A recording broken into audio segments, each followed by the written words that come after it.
Bang. Hey folks, Jon Najarian, 107 stories above Hong Kong right now at the Ritz-Carlton. So, you're tuned in for the Rebel's Edge. Let's get some. Bang!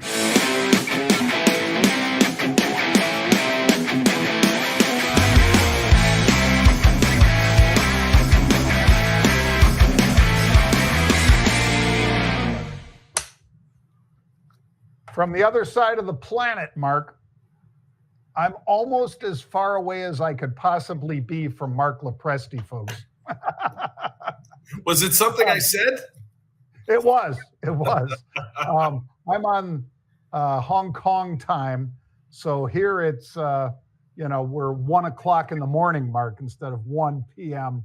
East Coast time. But that means we're exactly opposite ends.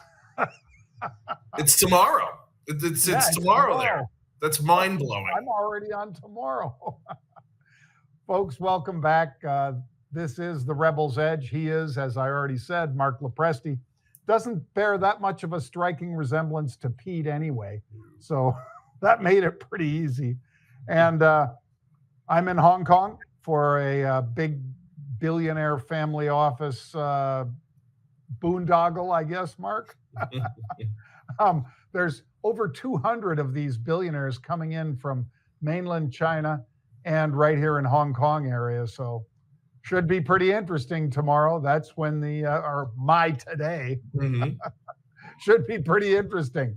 But as usual, Mark and I are going to entertain you with some macro minute, fantastic futures, some stocks, and there are some stocks moving pretty big. And then we're going to dive into how did the Motorsports do this weekend, since we don't have Pete to drag us into his Timberwolves hell. But let's start it off, Mark, with macro minute, because GDP futures for first quarter, along with unemployment claims, pending home sales, all that kind of fun stuff coming our way. But hey, consumer confidence made a little bit of a rebound, right? That was a bit of a surprise, right? Inflation and consumer confidence are generally not positively correlated. They're generally inversely correlated. Yeah. But in this sort of bizarro world that we're living in, higher for longer, good news is bad news, cats and dogs living together, total chaos. I don't know, not a total surprise. I'm actually sort of in the so what, who cares mode in terms of data until Friday. By the way, if you know, you know. On Friday, obviously, that PCE print, that's what I'm waiting for. That's what the street's waiting for. And absent things like Nvidia hitting an all-time high, GameStop backing up the truck for some cash on that unexpected meme bump they had recently, I expect the market to trade sort of range-bound until that print at the end of the week. Of course, being a shortened trading week, with yesterday being Memorial Day, as we remember those who gave all for the freedoms that we enjoy every day. Yep. Always wise to remember that. And a member of Mark's family is he still active, Mark? Very much so, yeah. He's a lieutenant colonel heading for full bird. His wife is a major. He's a career Army brat. So, yes, absolutely. Well, be sure to thank him for his service. I know you do all the time, but absolutely. From us, from Pete and I, please thank him for his service. All right. Well, and Mark dug up a nugget, by the way, folks, on this futures. Fantastic as they are. Fantastic. That's right. Futures. Mark dug up a nugget about one of our favorite topics, copper. If it's not cocoa, it's copper. And copper apparently is in big demand, Mark. Yeah, there's no doubt. I mean, listen, this comment from Pierre Arnaud, the billionaire hedge fund manager, his fund has done extraordinarily well so far this year. So he's somebody that when he talks, the market listens. And notwithstanding the fact that copper is up, broke 11,000 a ton, an all-time high, and has been on an absolute tear so far this year. Mr. Arnaud is expecting a quadrupling, John, a 4x, okay, over the next few years. This is not a few weeks or a few months. This is few years. Spurred, of course, or catalyzed, I should say, by demand from the EV sector, from solar, from the military. But the biggest demand driver, and this I love because it also ties into what you and I talked with Liz Clayman about on Friday on her show, which is how else to play the Nvidia AI boom story that's in supply chain. Biggest driver, according to Mr. Arnon and according to myself and Dr. J, I know, is the demand for copper that's going to be further driven by chip demand, AI, data centers, GPUs, and I know we're going to cover that 2 stocks from now. Yeah, well, we've got a lot to say about that, and my gosh, these data centers are hungry for power, and all of our AI requests from ChatGPT and others are 17 times more demand for electricity. 17x, Mark. That's right. That's pretty amazing. It's got to come from somewhere, as you say, John. It's got to come from somewhere. Exactly. And we'll describe that for you later in the week again, as we did with Liz, folks. But let's take a look, Mark, at GameStop, because GME GameStop is up some 34%. Now, just as Mark said, they took advantage of the big pop that the stock got when Roaring Kitty posted that picture of somebody leaning forward and staring at a screen. And everybody presumed that he was leaning into GameStop, GME, and they'd be right. And GameStop said, let's take advantage of this big price pop from $11 to, I think it went into the 40s, Mark. And they said, sold. And they sold a lot of shares, right? They did in an ATM, as we call it, an at-the-money offering. And look, this is one of the reasons why I advise exercising caution. I stay away from these names. Even you can make money playing the options, and our educators at Mark Rebellion do a great job of helping our traders navigate that. We covered this on Cocktail Hour that you and I did from the road in Miami, actually, 2 Fridays ago. But, you can get your face ripped off if you think you're smart. You want to join the short squeeze, and then the bulls come roaring back in. They do an ATM. But look, I have zero belief in the ability of this company to transform itself into anything meaningful. But with $1 billion of extra money in the tank, they can decide they can do just about anything else. So, man, I don't know. I'm staying on the sidelines. We'll report on it. I'll comment on it. But I'm keeping my wallet and my brokerage accounts clear of this one, John. It's too much insanity. And of course, AMC, for no good reason other than, why not? Let's bring the memes back along. That one's up today, I think, almost 10, 11% last time I looked. Yep. And this one, GameStop, as Pete always likes to point out, has a short interest of 21% or more. And we had unusual activity in it, Mark. Yeah. So there's that unusual activity back in early May, but these were June options. They are the June 11s. So if you missed your chance last time to take your profit, because those are now $10 in the money, not bad for a $1.40 option, but boom, they blew up big. And if you had some and didn't get to sell it last time, you're getting a second bite of the apple, as they say, Mark. What did Leonard Skinner say? Go on, take the money and run, folks. Do it. Well, now we've got the second one of these unusual activities, Mark, because Nvidia is popping, as Mark said, to an all-time high, folks. And it explodes higher because of several reasons, actually. One of them is their new H100 GPU. I think it sells for $40,000, Mark, this GPU. But Elon Musk says, by the way, I'm going to buy 100,000 of them for my XAI, which has just got Andreessen Horowitz and I think Sequoia backing on their B round. And the valuation, Mark, is a staggering $25 billion. So at least he can afford to buy 100,000 of those H100 GPUs. Yeah, John, listen, this is why when people ask, this thing looks so expensive, talking about NVIDIA, of course, how could you think that people should be buying or adding to an existing position on this thing if the stock is so pricey? And the answer is because we are still in the early rounds when it comes to the AI boom. We're still in the early rounds when it comes to the additional demand for compute and what NVIDIA makes. And it's the GPUs, we talked about this on Friday on Fox as well, Jon, the graphic processing units, they require an exponentially larger amount of compute, storage, and capability than just the chips that run AI on text. You think about ChatGPT and Bard and the others, they're just running on text. They're not running AI searches, natural language, large language model searches, AI driven on video. Why? Because that is a hell of a lot more expensive, energy intensive, and compute intensive. These are the chips that make that happen. That's why they're $40,000 a pop. You're not putting them in your teenager's video game console. But man, not surprised to see another ATH all-time high on Nvidia. I remain bullish on this one. I'd be adding on any pullback. I'm adding to my position on this thing. And again, folks, we had unusual activity. That's right. That's what it looks like. Those are two of the hits that came in. One was for the 31st of May. That's this Friday. That's the lower one on the screen. This more recent one came in on Friday, Mark. And look at how big that is, 37,000. I got to tell you, whenever whoever this is comes in, and they always trade around that number, Mark, 37,000. That's 3.7 million shares of $1,000 stock.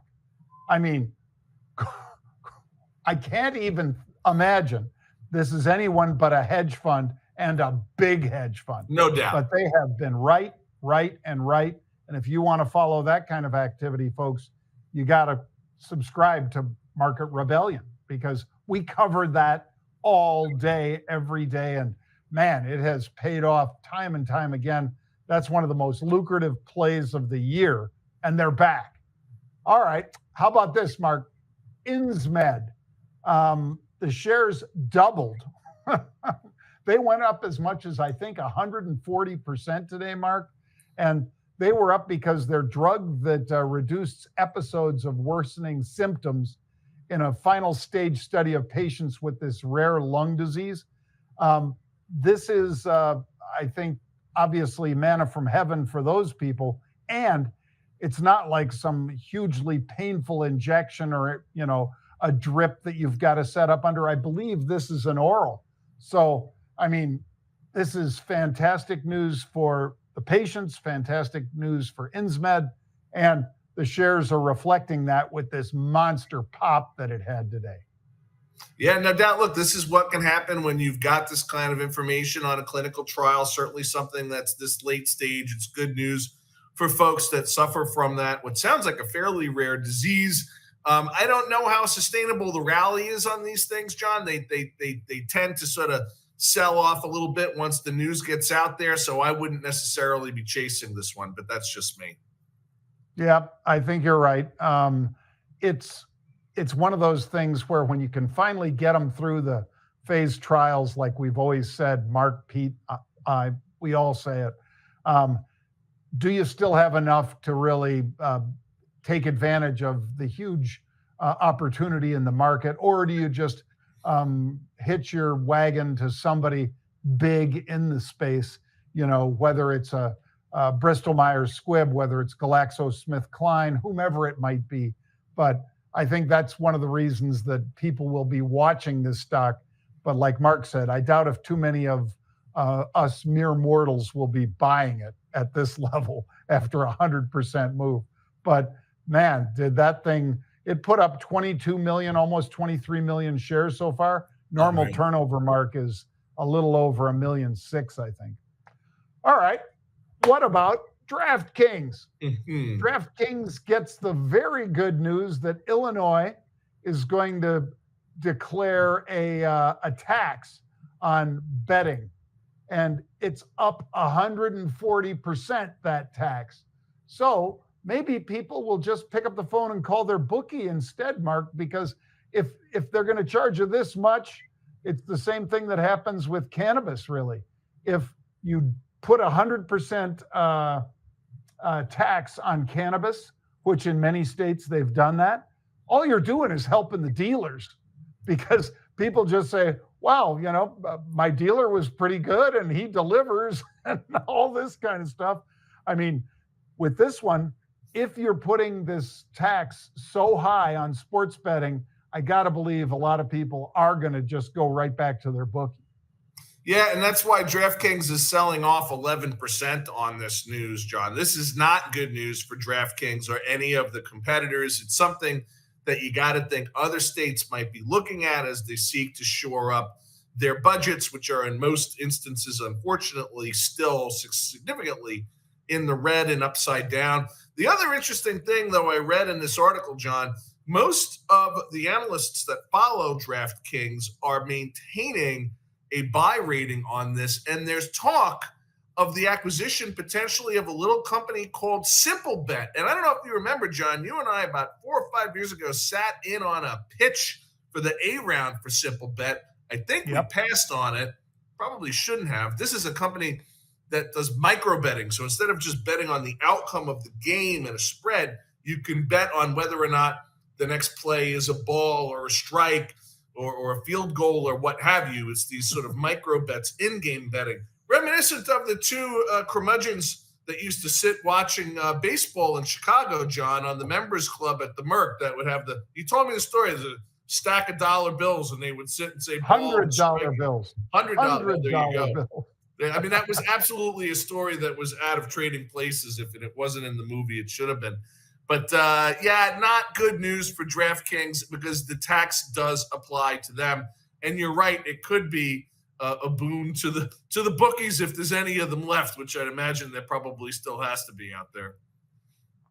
Yeah, this is just an amazing turn. So, wow. Anyway, rather than dwelling on sports betting, we're going to take it right into sports and motorsports, as I said, because Pete didn't even want to show up after his Timberwolves haven't shown up against the Dallas Mavericks. So Mark and I get to talk about both F1 and IndyCar, and we have a friend who happens to also pay us. So that's full disclosure, folks. He and his team, Stingray Rob, does pay us to help support him and get the word out about what he does. And he had a nice finish at Indy, Mark, but he was not on the pole, unfortunately.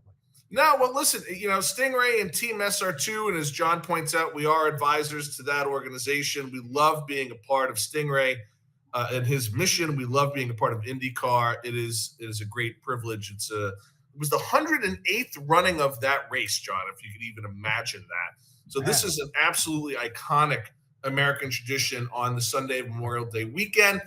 Lots of crashes, lots of spills and thrills. The first crash and caution flag came out before the end of the first lap, which had a lot of people sort of wondering. The race, was delayed by over 4 hours because of a heavy downpour in Indianapolis. The drivers were said to be fairly heavily caffeinated as they waited around to see if they were actually still going to race on Sunday. So a lot of the commentators, including the great Danica Patrick, a pioneer female driver in the sport as well, saying that there was a lot of very aggressive driving that we saw in Sunday's Indy 500. The race, of course, won by Joseph Newgarden, Pato Ward, who's another favorite. We met Pato when we were out at Streets of Long Beach a few weeks ago, with Stingray coming in second, Scott Dixon third, Alex Rossi, the son of our friend Peter Rossi, taking fourth place. Our teammate, the other driver for AJ Foyt, along with Stingray, Santino Ferrucci, coming in a very respectable eighth place, Jon. And, of course, Stingray Rob with a very respectable 16th. This was only his second time competing in the Indy 500. So not so bad. It was a brutally fought race that took a lot of people out, a lot of drivers, including Ericsson and others, suffering crashes or mechanical failures. It was must-watch TV for sure, as we were on Sunday. And that overtake on the final lap for Josef to win it was amazing. Newgarden winning it on that final lap and basically into the final turn, Mark. Yeah. I mean, the guy he was behind was trying to keep him from drafting so that he could slingshot by him, but he just dropped down just low enough to get, a couple seconds worth of that draft, and then it was bye-bye. And two in a row. So congrats to him, to Newgarden. Well, and I bet you were also tuned in, Mark, to F1, because I know you love Monaco. I love Monaco. It's a fantastic time. If you've ever been there for an F1 race, folks, you'll never forget it. And it's a beautiful city anyway, very small, but very beautiful. And this had a pretty interesting race as well, and a lot of crashes. Yeah, no doubt. Listen, the Monaco F1 is definitely one of the absolute bucket list events, if you're even luckier to be sitting on one of those yachts from which the Glitterati like to observe that race. But Monaco, an incredible city. You and I have actually not been there together in a long time, so we might have to put that on the summer calendar if it's not already. But Ferrari continuing its history of wins at F1 Monaco. Driver Charles Leclerc winning, starting from pole position. He was on the pole for the third time in the past 4 years, but actually never finished. This was the first time. He won Austria in 2002, also driving for Ferrari.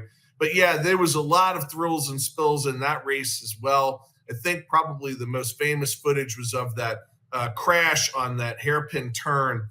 I think it's turn 7. I'm not sure, around Monaco, but that's one we have to make sure that we get to. But I don't fully understand, John, why we get F1 Monaco and the Indy 500 on the same day, because then we sort of have to, particularly where we've got these changes in the race time occasioned by weather, we have to sort of decide what we're going to watch. That didn't happen this year, but definitely all motorsports gearheads like myself, we know what we were doing on Sunday. We were watching Indy and Formula One, and congrats to the AJ Foyt Racing team, Santino, Stingray. Great job on Sunday. Still half a season to go, so we got to get out to one of the races live again, John, before this year's Indy NTT series comes to an end. Yeah, it is a fabulous event, folks. You definitely, and it's probably coming to a city near you, wherever you are in America anyway, with the Indy cars. Obviously, F1 all over the world, but the Indy cars all over the United States, and including Toronto. They have one race in Canada, I believe, Mark. But man, that's a beautiful thing to see. And if you blink, you'll miss it, because that's how fast they're going. Well, Mark and I will be back tomorrow at 1 p.m. Eastern time, folks. Make sure you check out marketrebellion.com/get started. That's marketrebellion.com/get started. Mark will probably be in New York still, and I will definitely still be here in Hong Kong. Have a great day, everybody.